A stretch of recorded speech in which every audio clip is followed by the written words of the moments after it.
Halo YouTube, kembali lagi teman-teman dengan channel Ilmu Gunung. Oke teman-teman, semoga teman-teman selalu sehat ya dan tradingnya lancar minggu ini ya. Happy cuan.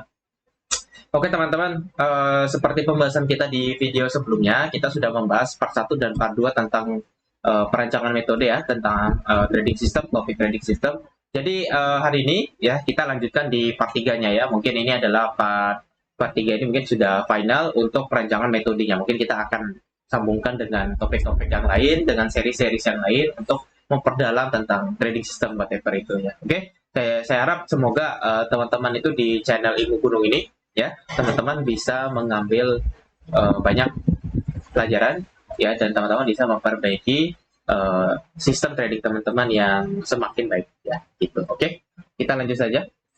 Oke, jadi di hari kemarin ya, di video kemarin itu kita membahas tentang perancangan metode yang part 2, yaitu kita sudah punya batasan dan kita sudah membuat integrasi gitu, yang dimana kita sudah punya aturan di sini ya, kita menggunakan batasan seperti ini ya untuk arahnya, momentumnya, entry-nya, risk-nya, reward-nya. Nah, kita sudah membatasi dulu, jadi kita tidak menggunakan banyak sekali komponen ya, karena di sini masih banyak komponennya teman-teman ya. Di sini jangan teman-teman kira karena saya menulis segini ya hanya listnya seperti ini teman-teman merasa oh masa cuma ini, enggak, masih banyak ya, karena di sini kita sebenarnya kita belum ngebahas yang namanya cycle ya, belum ngebahas tentang yang namanya daily range, belum belum ngebahas tentang yang namanya korelasi ya. Jadi di sini ada cycle ya, kemudian di sini kita punya yang namanya itu daily range ya, daily atau weekly range itu, kemudian kita belum bahas yang namanya korelasi ya, correlation gitu dan sebagainya ya. Jadi masih banyak ya, masih banyak banget sebenarnya komponennya, tapi kita membahas cukup ini aja dulu. Oke, jadi kemarin kita untuk integrasinya kita untuk mencari baik kita melihat struktur yang seperti ini ya. Nah, jadi menentukan arahnya dengan seperti ini, jadi nggak usah kita ngelihat moving average lagi, kita nggak usah ngelihat yang aneh-aneh lagi, kita nggak usah. Jadi kita fokus dengan bentuk struktur yang seperti ini, ya udah kita akan cari buy atau kita lihat seperti ini dengan cari sell, ya udah gitu ya.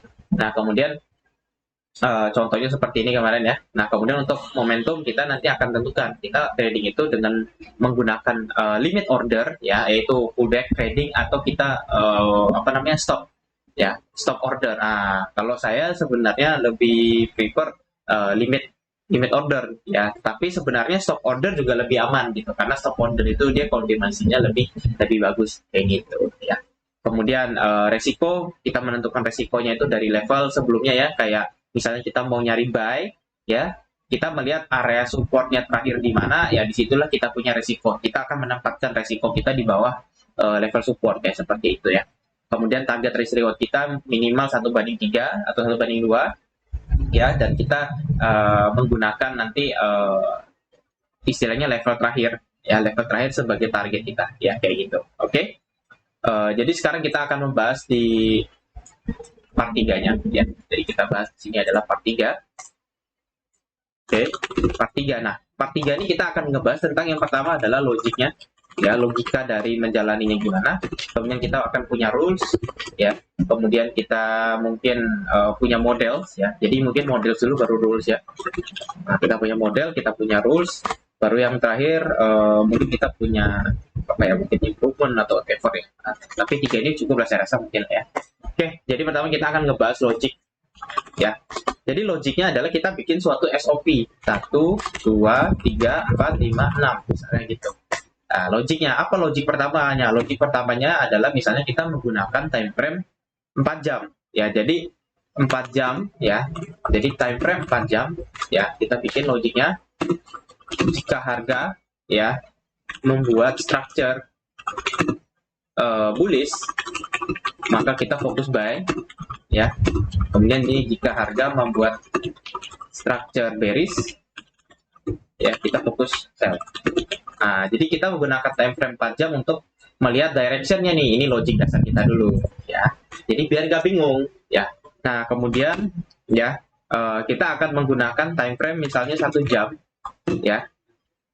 Jika harga ya setelah breakout ya, kita akan entry hanya ya jika harga masuk kembali ya di bawah atau di atas level breakout. Maksudnya apa? Nanti saya jelasin.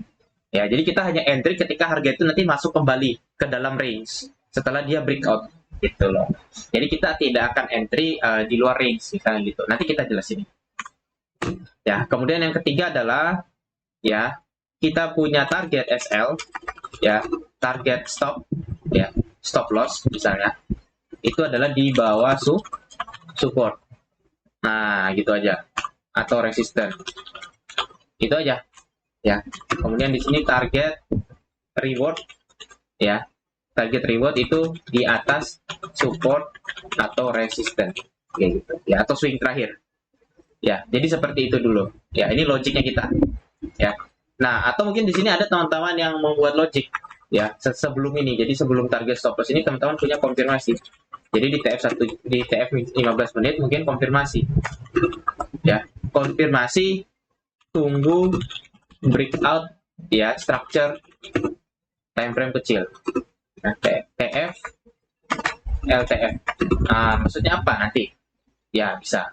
Ini bisa juga kita konfirmasi seperti itu. Itu berarti kita menggunakan misalnya adalah stop order. Ya, berarti buy stop. Nah, jadi kayak gitu. Ya, jadi seperti ini. Nah, ini contoh logik ya. Kita basic segini aja dulu. Ya, kita nggak usah mikir. Jadi di sini kita nggak mikirin pola-pola, nggak ada. Kita nggak bahas pola dulu ya. Kita kan sudah punya model kita di sini kan.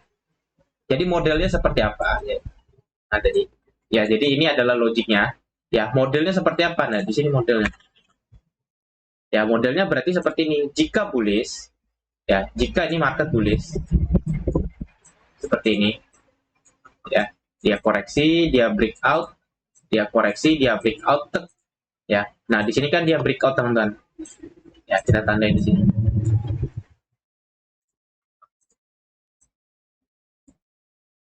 Ya, di sini dia breakout, kita tulis ini. Berarti di sini adalah breakout.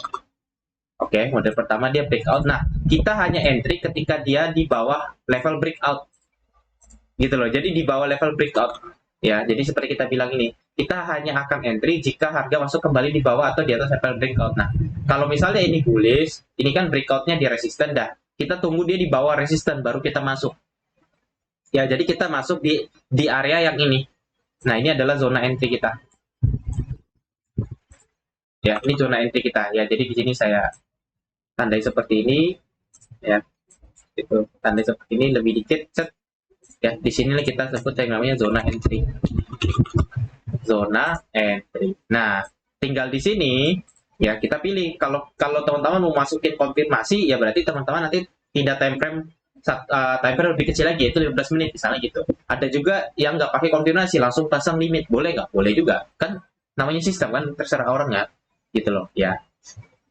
Kayak gitu. Nah, misalnya kita menggunakan konfirmasi ya. Jadi kita seperti ini modelnya. Ya, jadi modelnya seperti ini nih. Ini bullish nih misalnya. Ya, ini buy model kita misalnya. Nah, dari sini kita melihat di area sini kita tunggu konfirmasinya. Ya, jadi di area sini kita tunggu konfirmasinya. Konfirmasi seperti apa? Ya, konfirmasi model yang seperti ini, teman-teman. Yang jika dia lagi dalam keadaan turun, misalnya dia nanti membuat resisten, dia bikin support. Nah, kita tunggu dia breakout yang ini, ya. Jadi kita pasang buy stop, ya. Ya, jadi kalau tunggu konfirmasi bisa aja pasang buy stop, atau ketika dia break di sini teman-teman langsung market execution boleh. Nah, kalau saya mungkin pasang buy stop, gitu. Berarti SL-nya di mana? SL-nya bisa di sini. SL-nya bisa di sini, ya. Jadi kita punya dua level SL nanti. Jadi SL-nya di sini atau SL-nya di bawah sini. SL di bawah sini levelnya boleh. Nah, bagaimana cara menentukan SL yang benar? Sebenarnya nanti kita hitung dulu dengan target. Jadi kita tentukan dulu targetnya nanti. Ya, nanti kita hitung dulu targetnya. Target exit kita dengan resisten ini. Kalau udah 1:3, kita bisa atur SL-nya. Tapi kalau misalnya SL-nya itu terlalu besar, maka nanti kita adjustment lagi. Seperti itu. Jadi gampang sebenarnya sistem itu ya, nggak usah dibawa pusing. Yang penting disiplin dulu, gitu. Yang penting kita bikin dulu modelnya, nanti kita disiplin jalaninnya, udah jalan itu. Ya, nah ini contoh modelnya ya. Ya, nanti kita di chart nanti kita cari, kita praktek, Pak. Kemudian yang terakhir adalah rules-nya. Nah, kalau rules ini udah ngomongin aturan, teman-teman. Ya, nah, tapi kalau di sini saya bahas sedikit aja ya. Yang pertama aturan yang kita jalanin gitu. Berarti kita harus punya misalnya itu psikologinya dulu. mindsetnya dulu ya. Mindsetnya ya. Kemudian kita harus punya yang namanya risk-nya ya, pengaturan risk manajemennya seperti apa ya. Nah, kemudian di sini kita harus punya yang namanya equity target ya, atau equity management kayak gitu. Oke. Jadi seperti ini. Kalau dari mindset ya rules-nya seperti apa? Ya, nanti kita bahas ya. Kalau dari mindset misalnya kita membuat rules. Ya, yang pertama adalah tidak trading saat news. Nah, ini bikin rules-nya. Loh, kan news itu enak. Ya kan, misalnya ada teman-teman yang mikir, loh, news itu kan enak. Gerakan marketnya kencang. Masa sih nggak boleh trading saat news? Ya, terserah. Kan ini aturan saya. Kenapa teman-teman ngatur gitu. Misalnya kayak gitu ya. Kenapa tidak trading news? Karena kalau menurut saya trading news itu hanyalah orang-orang yang istilahnya itu mencari adrenalin aja gitu. Ya, dan itu nggak optimal teman-teman, karena news itu terlalu banyak sentimen dan faktor yang mempengaruhi gitu. Mungkin ada di luar sana yang bilang, news itu ada tekniknya, ada caranya. Ya kan, dia bilang kayak gitu. Ya udah terserah, percaya aja gitu. Ya kalau menurut saya, karena saya ini belajar dari mentor saya, orang yang sudah punya istilahnya modal atau akun tradingnya ratusan ribu dolar, ya saya mengikuti mentor saya, yaitu mindset mentor saya adalah jangan trading saat news.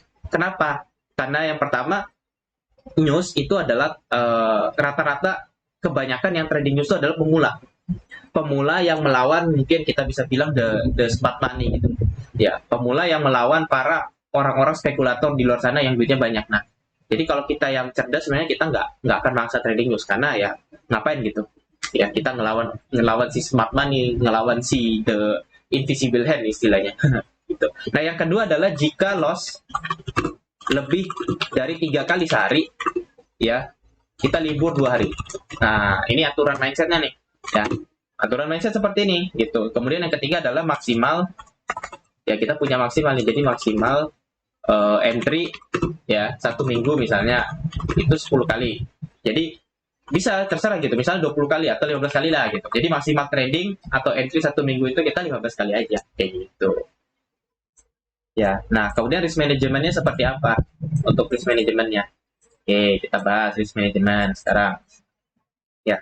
Untuk risk management, oke, kita menggunakan berbagai macam, sebenarnya kalau saya ajarkan di murid saya, kita menggunakan FRT teman-teman ya. Jadi untuk risk management kita menggunakan FRT, kita menggunakan model FRT, yaitu fixed risk model ya. Apa itu fixed risk model? Yaitu adalah resiko tetap istilahnya. Jadi misalnya nih, modal FRT, rumus yang paling kita pakai itu sebenarnya adalah modal dibagi 50 ya. Jadi misalnya kita punya modal 1000 ya. Nah, ini 1000 dibagi 50 sama dengan 20 ya. Jadi risk kita itu sama dengan $20, dan ini fix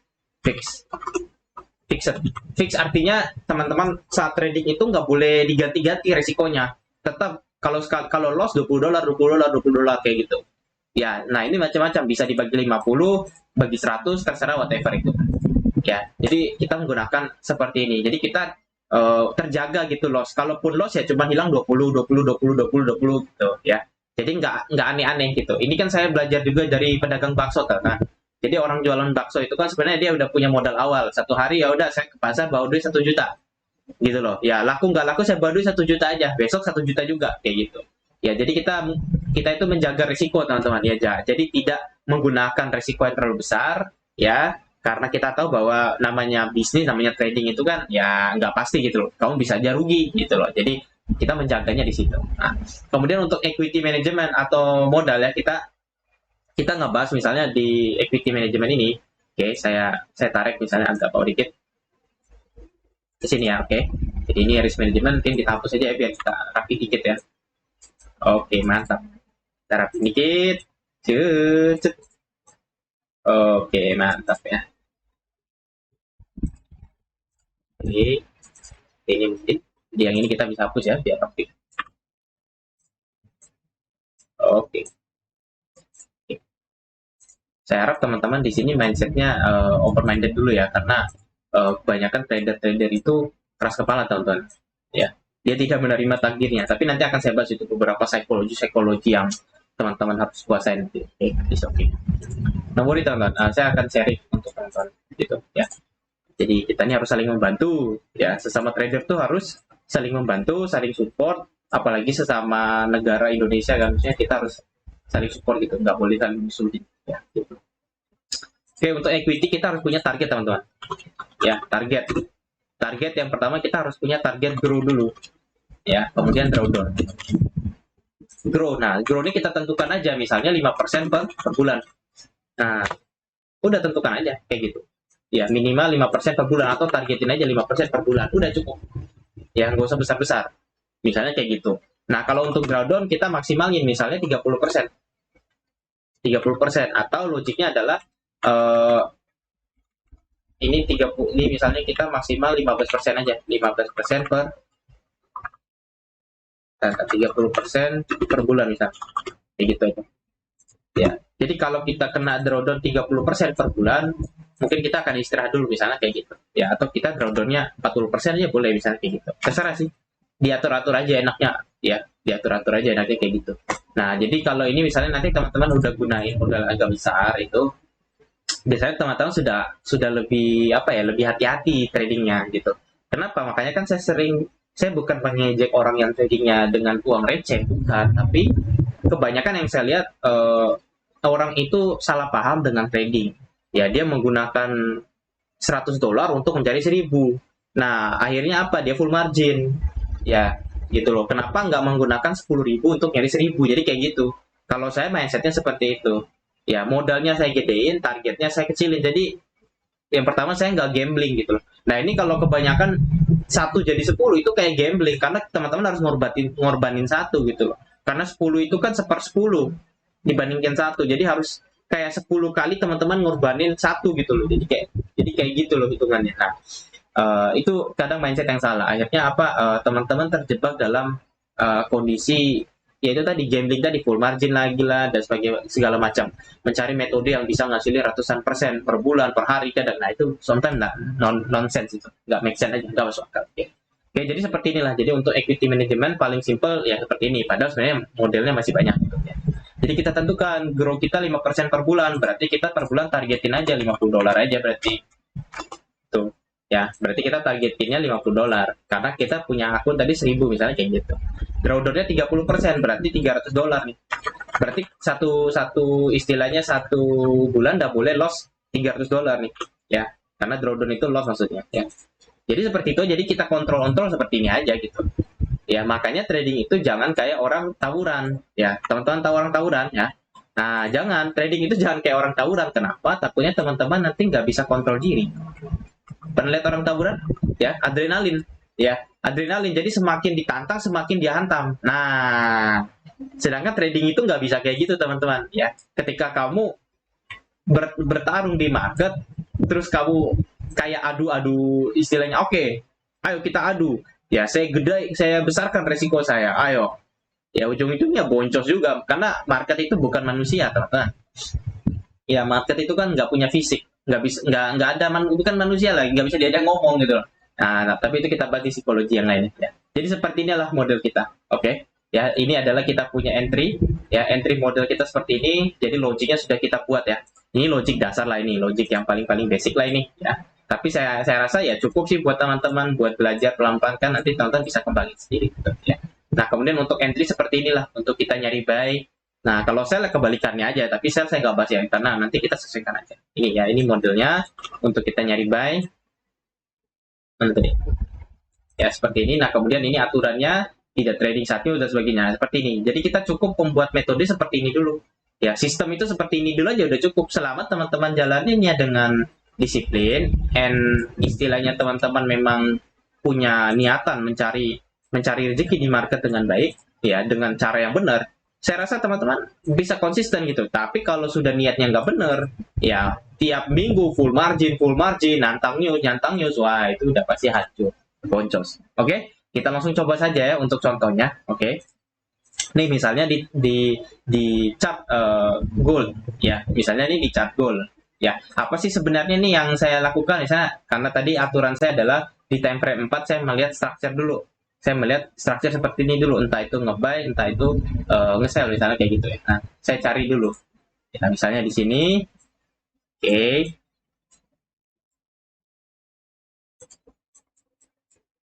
Oke, nah di sini teman-teman ya.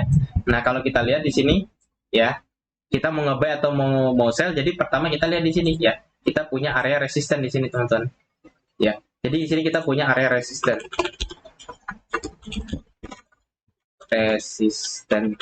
Ya, nih di sini. Oke, area resisten. Nah area resisten ini breakout, terjadilah breakout. Nah ini namanya breakout teman-teman. Ini namanya breakout. Ya, jadi market itu dia break resistennya, berarti area resisten ini sudah tidak kuat.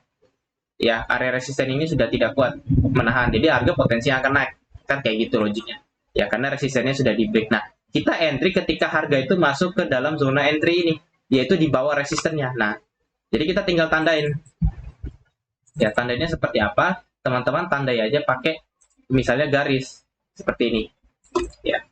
Ya, jadi teman-teman hanya nyari entry ketika harga di bawah garis merah ini. Ya, seperti ini, sesimpel ini. Kayak gitu. Nah, kemudian tadi cara entry-nya gimana? Cara entry-nya tadi kita menunggu konfirmasi di time frame 15 menit ya atau 1 jam ya, ini ya, 1 jam untuk mencari konfirmasi seperti ini. Gitu loh. Bisa mencari konfirmasi seperti ini, bisa juga nanti menggunakan model yang lain yaitu melihat structure yang di kiri, whatever segala macam. Nah, bisa. Gitu. Nah, di sini saya pindah ke time frame 1 jam. Nah, kenapa? Karena saya menunggu bentuk yang seperti ini. Ya, bentuk yang seperti ini yaitu bentuk yang kayak dia turun tapi tiba-tiba resistennya di break lagi kayak gitu. Nah, saya tunggu yaitu di sini teman-teman. Ya. Nih, di sini. Apa yang saya lihat di sini adalah saya hapus garis merahnya. Ya, kita hapus garis merahnya. Di sini kan harga turun teman-teman. Ya, di sini harga turun, naik, turun, naik, turun, naik, turun, naik. Nah, tiba-tiba di sini ya adalah satu resisten. Ya, karena di sini marketnya turun, marketnya naik, marketnya turun, ya. Kemudian marketnya naik lagi, kemudian marketnya turun. Terakhir, ya, terakhir ya. Jadi di sini dia tertahan di area support yang banyak. Ya, di sini adalah area resisten yang di break jadi support. Ya, tertahan di area sini. Nah, di sini dia bentuknya kemarin masih bearish tuh, masih turun. Ya. Nah, ya udah kita pasang, kita punya buy stop di sini. Sebelumnya kan kita punya buy stop di sini. Tetapi harga nggak kuat naik, melembus waktu di sini jadi harga turun lagi. Nah, kita pindahin buy stop kita di sini kayak gitu. Ya, ya udah di sini kita pasang buy stop. Kita pasang buy stop. Nah, kita pasang buy stop. Nah, tinggal kita tentukan. Ya, ini udah sesuai ya. Buy stop SL. Nah, SL-nya kita bisa tentukan di sini. Boleh. Ya. Jadi di sini SL-nya. Ya, stop. Stop level. Ya, sell. Ya, selain di sini boleh nggak yang lain? Boleh. Ya. Teman-teman bisa aja taruh SL itu di bawah sini. Boleh, tapi kejauhan.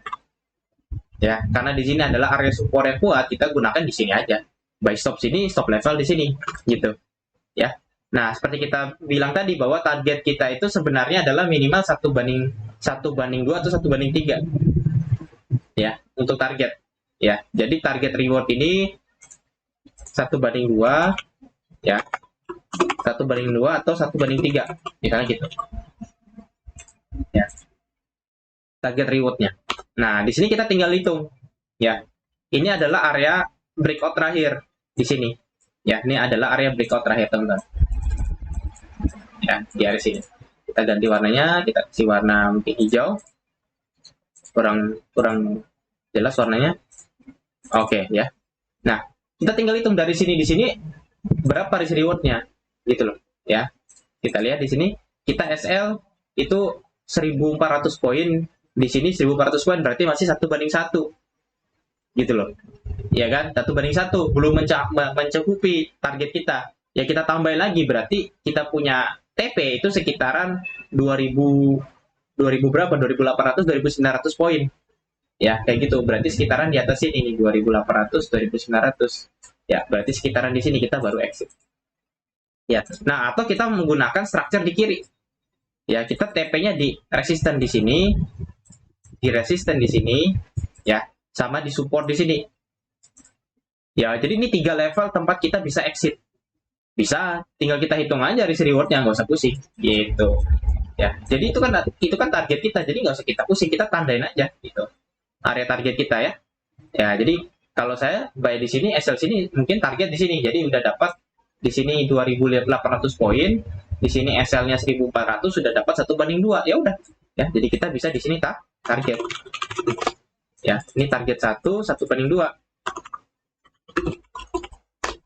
Nah, 1/2. Nah, kalau yang di sini ini sekitar 4.000, SL-nya di 1.000, jadi sini udah sekitar 1/3 lebih. Ya, 1/3,5 mungkin. Ya, bebas. Nah, atau paling atas lagi 1/4, bebas. Ya, jadi seperti inilah metode yang saya bilang itu. Tinggal teman-teman repetisi. Apa itu repetisi? Repetisi itu diulang-ulang. Diulang-ulang terus. Ya, dilakukan terus. Makanya nanti backtest lagi. Ya. Nah, kalau backtest itu nanti kita bahas lagi ya, karena dalam backtest ini kita akan bahas beberapa hal-hal penting secara teori yang menurut saya nanti menarik. Kayak gitu ya. Jadi, seperti ini dulu tentang metode ya. Jadi seperti itu, yang penting kita udah punya modelnya, bagaimana cara entry-nya, targetnya, udah sesimpel ini aja. Gitu loh. Misalnya ada teman-teman yang nanya, kenapa nggak pakai Fibonacci targetnya? Ya kalau teman-teman mau pakai aja nggak apa-apa. Kalau saya nggak, gitu loh. Ya Fibonacci komponen juga gitu. Fibonacci di sini komponen juga banyak. Komponen itu banyak teman-teman. Banyak banget teman-teman. Sampai mungkin pusing juga itu kalau dibicarakan ya. Nah, hal-hal yang bisa kita gunakan namanya technical analysis itu kan tekniknya banyak. Ya, bahkan ada yang bisa menggunakan istilahnya itu tanggal dan sebagainya macam itu. Ya kan. Nah, kalau saya udah cukup pakai level dulu karena kita membatasi namanya bikin metode itu kan nggak bisa dicampur aduk. Iya kan? Nggak bisa dicampur aduk. Tujuannya kita membuat video seperti ini, ya ilmu gunung itu atau saya sendiri itu pengennya adalah teman-teman memahami dulu. Oh ternyata kalau kita bikin prosedur itu, ya yang pertama itu adalah ini prosedurnya seperti ini dulu, simple dulu. Ya jangan langsung tiba-tiba pengen prosedur yang kompleks. Ya tahu nggak? Saya bilang bedanya trader yang sukses dengan trader yang kebanyakan gagal itu. Ya trader yang sukses itu, ya dia tuh malah pengennya trading itu simple. Ya, trading itu simple, trading itu ringkas, trading itu efisien, efektif. Tapi kalau trader-trader yang gagal, yang biasanya pemula itu, dia pengen trading itu kompleks. Ya, dia pengen chartnya itu full. Ya, dia pengen kelihatan, oh di chart ini kayak orang keren nih, ya kan? Full semua dari bawah sampai atas itu ada semua indikatornya. Nah, ya kan sedangkan kalau yang sukses pengennya saya simple aja gitu loh. Saya tradingnya pengennya semakin sedikit ya apa yang saya lihat, semakin sedikit konfirmasi yang saya gunakan, ya saya jauh lebih tenang. Kenapa? Karena saya nggak pusing. Misalnya ada orang trading menggunakan trendline, dia campur dengan chart pattern, dia campur dengan ini. Nah, belum tentu hasilnya baik. Mungkin kalau mau pakai trendline ya udah trendline aja, jangan digabungin ke chart pattern dulu, misalnya kayak gitu. Ya kenapa? Karena kalau kebanyakan kita campur metode seperti saya bahas waktu itu ya, kayak teman-teman itu campur gado-gado dengan bubur, takutnya gitu. Ya, akhirnya salah, akhirnya aneh hasilnya gitu. Jadi untuk pembuatan sistem ya seperti ini dulu ya untuk part 3 kita. Jadi di part 3 ini saya rasa is enough juga untuk dasar memahami selama teman-teman mengikuti dari part 1 ya logiknya seperti apa dulu, kemudian sampai part 3 ini kan kita sudah masuk ke dalam contoh dan sudah punya model, sudah punya rules, sudah punya logiknya ya, kemudian kita sudah punya pengaturan modal, pengaturan target dan sebagainya. Nah, saya rasa ini sudah enough gitu, sudah cukup untuk dasar. Ya, padahal pembuatan metode sebenarnya ya masih jauh gitu, maksudnya masih banyak hal yang bisa kita bicarakan, termasuk istilahnya metode ini sampai mana, sampai sejauh mana bisa kita pakai gitu. Kemudian bisa diwariskan nggak, bisa orang pakai nggak? Bagaimana kalau ada 10 orang yang pakai, apakah berubah nggak statistiknya dan sebagainya, analisisnya kita seperti apa? Ya, tapi kita itu akan bahas itu di sesi-sesi yang lain. Yang pasti untuk pertemuan kali ini, sesi kali ini saya hanya membahas, udah model seperti ini aja gitu. Terus mungkin ada teman-teman yang nanya, terus gimana dengan sell? Ya misalnya dengan sell, dengan kondisi market itu turun. Ya sama saja, mau turun dan naik itu no matter. Mau turun dan naik itu no matter teman-teman. Gitu ya. Ya misalnya ini saya tambahin di chart. Misalnya kita masuk ke dalam chart oil. Oil itu minyak mentah. Ya misalnya. Ya. Jadi kita di sini mencari misalnya setup sell. Ya, mencari area sell, setup sell misalnya. Sama aja kayak tadi. Kita gunakan time frame kita H4 ya seperti tadi. Nah, tinggal kita lihat di sini. Nah, contoh. Jadi di sini kita melihat bahwa harga turun ya. Jadi harga sebelumnya kan naik. Nah, kita tunggu konfirmasi dia turun dong. Jadi di sini dia naik, kemudian di sini dia turun. Misalnya kayak gitu ya. Jadi ada terjadi shift lah. Nah, di sini dia broken. Apa yang dia broken? Dia broke supportnya, dia break supportnya, dia break lagi supportnya. Nah, kalau dalam aturan kita kan kita tunggu dia masuk ke dalam atau ke atas area support, baru kita entry. Kita nggak entry di bawah area sini. Gitu loh. Kenapa? Karena ini adalah entry point kita kan. Sama seperti gambar kita di sini ya. Entry point kita tuh adalah dari resistance terakhir di break sampai area support terakhir. Support kuat ya. Jadi range entry kita ini sebenarnya adalah resistance terakhir yang di break. Ya, resistance terakhir yang di break sampai area support kuat. Gitu loh, itu. Ya, ini kan kita punya apa namanya zona entry. Ya. Kalau teman-teman paham gitu loh. Nah, sama seperti di sini. Karena di sini dia bearish, nah tadi karena di sini dia bearish berarti kan dia dari support terakhir yang di break sampai resisten kuat. Ya udah teman-teman tandain aja area resisten di sini. Kayak gitu. Nah, tinggal di sini teman-teman cari entry aja. Nggak usah repot. Ya, tinggal pindah di time frame 15 menit, whatever itu ya. Teman-teman tinggal cari konfirmasinya untuk buy stop whatever ya. Mana tadi? Oh, hilang dia. Oil. Oke, kita lihat ya, gimana tadi kita kehilangan oil ini. Ya, kita kejauhan tadi. Nah, ya, di sini support yang di break. Nah, sekarang kita tunggu. Apa yang kita tunggu? Ya, kita tunggu dia naik dulu. Kita tunggu dia selesaikan dulu ininya tugasnya. Ya, jangan gegabah pengen entry langsung cepat. Jangan. Itu kesalahan banyak trader kayak gitu tuh yang sering saya lihat tuh. Ya, kenapa? Ya karena nggak sabaran. Nggak sabaran seringkali kayak gitu. Nah, di sini teman-teman, jika teman-teman lihat, ini kan marketnya lagi kuat naik. Ya, lagi kuat naik. Kenapa? Karena di sini kalau kita lihat, ya di sini resisten yang di sini di break, resisten yang di sini di break juga, ditahan juga. Nah, kita tunggu sampai dia itu capek itu dalam arti capek naik lah, kehabisan momentum dulu. Karena biasanya market itu kan dia koreksi ya kayak gini. Akhirnya di sini dia naik lagi terakhir ya, dia clear semua ini, berarti di sini adalah fake out lah kita sebut ya. Terjadi false break teman-teman ya. Jadi seperti resisten ini di break, seperti ada breakout, tapi sebenarnya bukan, itu hanya tipuan. Nah, kemudian di sini dia bikinlah pola yang seperti kita inginkan. Ya, dia bikinlah pola seperti yang kita inginkan, yaitu pola yang dimana ada support yang di break. Nah, ya kan kita menunggu ini. Ya, sama seperti di sini kan, kita nunggu ada area resisten yang di break. Ya, kemudian di sini kita nunggu area support yang di break. Gitu loh ya. Karena di sini kita akan apa ya istilahnya akan entry atau pasang entry sell stop ya, kita pasang order sell stop ya. SL-nya di mana? SL-nya di sini dong. SL-nya di sini. Boleh nggak SL-nya di atas lagi? Boleh ya. Siapa bilang nggak boleh? Boleh ya, boleh. Teman-teman bisa SL di sini atau teman-teman bisa SL juga di atas sini. Ya, tapi ya jangan terlalu jauh juga. Kenapa? Ya kayak orang takut loss. Ya, kenapa? Nanti risk reward-nya nggak sesuai. Kayak gitu, ya. Nah, jadi bisa di atas, boleh, nggak masalah. Kayak gitu, ya. Ya, tapi saya menggunakan Excel-nya di sini aja, karena ini adalah resisten terakhir. Kalau resisten terakhir ini di break, ya gagal berarti kan. Kayak gitu. Nah, ini target pertama kita dulu. Ya, area istilahnya swing low terakhir yang di break dari sini. Kayak gitu. Nah, selain ini di mana targetnya? Kita lihat di kiri dong. Kita lihat di kiri di time frame 4 jam, di time frame daily kita lihat. Ya, area support, area apa? Kita lihat. Nah, di sini ada area apa ini? Area support. Ya. Oke. Kita kembali lagi di sini. Sip. Ya, jadi kita trading itu ya kita pakai target yang istilahnya itu masuk akal juga gitu, jangan asal-asalan. Oke, nah di sini kan. Nah, kita udah pasang sell stop. SL kita di sini. Nah, ini target kita. Ya, kalau kita hitung, kita punya SL 100 poin, di sini udah 200 poin. Nah, berarti di sini target pertama, ya, target 1, risk reward-nya udah 1/2. 1/2, oke. Nah, teman-teman bisa TP sini udah cukup. Misalnya mau exit TP sini. Atau teman-teman hold, tahan aja. Tahan sampai target 2. Target kedua, SL-nya tadi 100 poin, di sini udah 600 poin. Nah, berarti di sini teman-teman udah dapat sekitar 1/5. 1/5,5. Ya, ini target 2. Nah, kayak gitu. Jadi sebenarnya sistemnya seperti ini aja.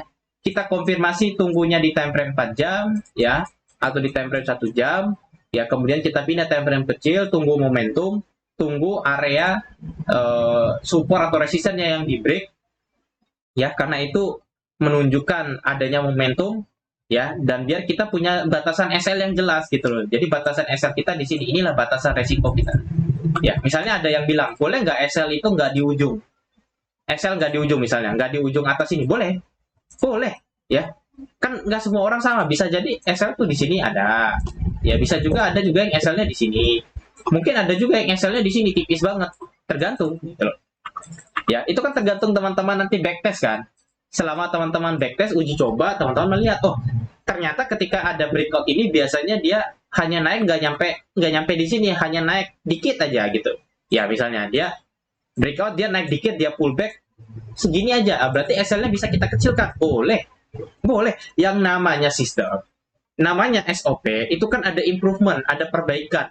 Nah, itu kan tugas teman-teman.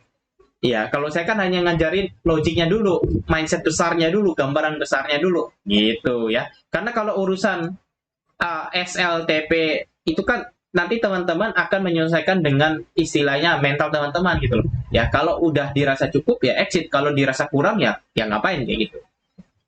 Ya kan? Ya, yang penting kan saya mengajarkan bahwa yang pertama harus teman-teman ingat yaitu trading itu harus punya rencana gitu loh. Jadi dari semua yang saya ajarkan ini, teman-teman, yang kita sharing ini, kita sharing bareng, itu kan kita hanya memberitahu secara tidak langsung bahwa trading itu harus punya rencana.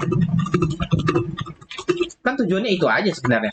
Ini adalah premisnya gitu, premis yang ingin saya sampaikan secara tidak tersirat gitu loh, secara tidak langsung. Ya, trading itu harus punya rencana, teman-teman, gitu loh. Mungkin di luar sana ada yang bilang, ngapain analisa, entry aja katanya. Ya udah, monggo gitu. Tapi kalau nanti kamu kehabisan uang, ya, kamu gadai semua sertifikat rumah dan kebun orang tua, nah itu apa dong yang kita harus bilang itu kan? Nah, itu nanti di situ lucunya nanti ya. Plot twistnya di situ gitu. Ya, karena kita kalau yang punya rencana kita sudah tahu punya tolak ukur. Ya, ya, we have system. This is system. Nah, ini yang membuat kita itu nggak FOMO. Ya, nggak FOMO, nggak ketakutan dan sebagainya. Ya, dan itu kita akan bahas lebih lanjut di pertemuan selanjutnya.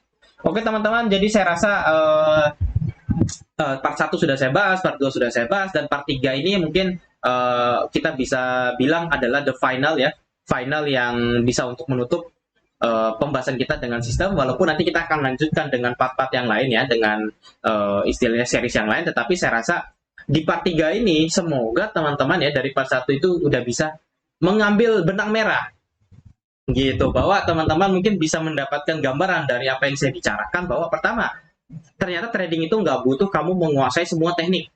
Betul. Kemudian trading itu ya harus punya yang namanya batasan resiko. Ya. Kemudian trading itu harus punya target.